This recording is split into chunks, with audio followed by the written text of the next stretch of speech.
জমজমাট হবে। আপনারা আসবেন, আপনাদেরকে অসংখ্য ধন্যবাদ। আসসালামু আলাইকুম প্রিয় দর্শক, আজকে একটু ভিন্ন রকমের একটি ভিডিও নিয়ে আসছি। থাম্বনেল এবং টাইটেল দেখেই বুঝতে পারছেন। রুইতা ভাঙ্গলের ওপার যে একটা চর উঠছে, ওই চরটার নামকরণ করা হয়েছে বিহঙ্গদ্বীপ। তো এই বিহঙ্গদ্বীপ আসলে একটা পর্যটক কেন্দ্র করবে স্থানীয় সরকার। তো সেখানে কি বর্তমানে কাজ চলতেছে, সেখানে অনেকগুলো বিল্ডিং এর কাজ ধরছে। তো এটা কিভাবে কি হবে এটাই মূলত আপনাদের দেখাবো। এখানে দূর দূরান্ত থেকে মানুষ ঘুরতে আসবে। মূলত এই ঘুরতে আসা মানুষগুলো যাতে কোনো বিপদে না পড়ে, সেজন্য তাদেরকে দেখাবো যে এখানে ঘুরতে আসলে আপনারা কতটা সুবিধা পাবেন। তো আমরা এখন কথা বলবো এখানে বর্তমানে যে দায়িত্বে আছে টাইগার জাকির। তাকে টাইগার জাকির নামেই চেনে সবাই। যারা ভিডিওটা ইউটিউব থেকে দেখতেছেন অবশ্যই সাবস্ক্রাইব করে রাখবেন, আর যারা ফেসবুক থেকে দেখতেছেন তারা অবশ্যই ফলো দিয়ে রাখবেন। আসসালামু আলাইকুম দর্শক, আমরা আসছি রোহিতার চর বিহঙ্গদ্বীপ। এ জায়গায় নাকি একটা পর্যটক হইতেছে। তো পর্যটকে আসলে এ জায়গায় কি হইতে আছে বা কি না হইতে আছে এটা জানার জন্য আমরা আসছি। এই জায়গায় স্থানীয় যারা আছে তাদের কাছে জানার চেষ্টা করব যে এই জায়গায় আসলে কি হইতেছে। আসসালামু আলাইকুম। ওয়ালাইকুম আসসালাম। আসলে এই জায়গায় শুনছি যে আমরা রোহিতার চর বিহঙ্গদ্বীপে নাকি কাজ বাজ করতেছে, ঠিক আছে? জি, তো এই জায়গায় আসলে মূলত কি প্রজেক্টটা কি, এই জায়গায় কি কাজ হবে বা কি উদ্দেশ্যে এগুলো? এটা হইলে একটা পর্যটক কেন্দ্র বিহঙ্গদ্বীপ। এখানে মুস্তাফিল্লাহ ডিসি স্যার আর মুজাহিদ স্যার নামকরণ করছে। 5 বছর তো কোনো কাজবাজ হয় না, 5-7 বছর পর্যন্ত কাজবাজ হয় না। এখন বর্তমানে ডিসি মহোদয় এবং আমাদের নির্বাহী অফিসার নামকরণ করছে পর্যটক কেন্দ্র।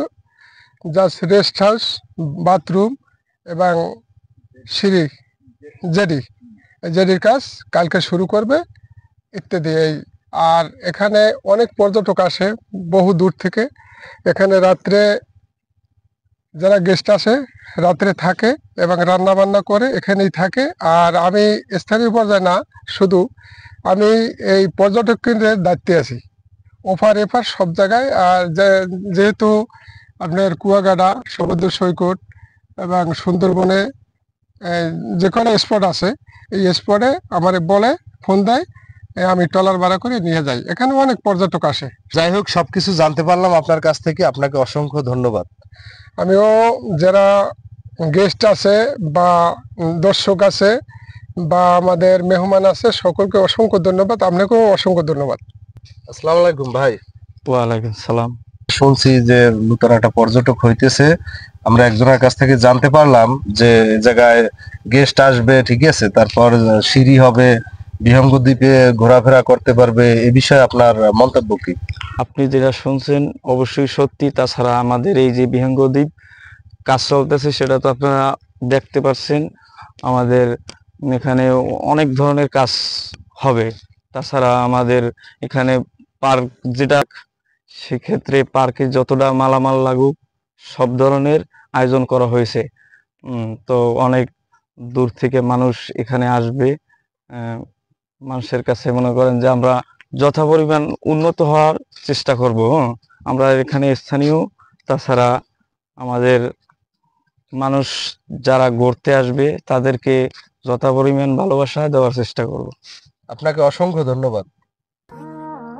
দর্শকের উদ্দেশ্যে আমি কিছু বলতে চাই। এ জায়গায় আপনারা আসবেন, ঘুরবেন, ফিরবেন, ঠিক আছে? আপনাদের জন্য সার্বক্ষণিক নিরাপত্তা দেওয়া হবে।